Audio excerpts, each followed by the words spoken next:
নারাজ তার পরিবার। জানা গেছে, উন্নত জীবনের আশায় পরিবারের মুখে হাসি ফোটানোর জন্য দক্ষিণ আফ্রিকায় যান কামাল।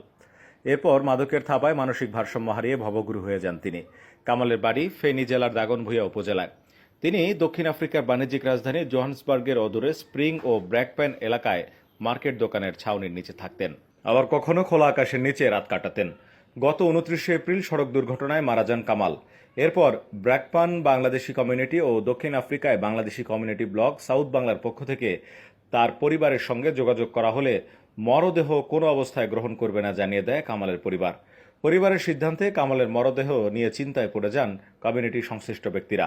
সাউথ বাংলা ফেসবুক পেজের প্রধান অ্যাডমিন মোশাররফ হোসেন জানান, মাদকাসক্ত হয়ে ভবঘুরে হয়ে যাওয়ার কারণে কামাল হোসেনের কাছে দক্ষিণ আফ্রিকায় বৈধ কোনো কাগজপত্র ছিল না। এ অবস্থায় মৃত ব্যক্তির পরিবারের সম্মতিতে স্থানীয় পুলিশে এফিডেভিট করে গত মঙ্গলবার পবিত্র ঈদ উল ফিতরের দিন দক্ষিণ আফ্রিকায় তার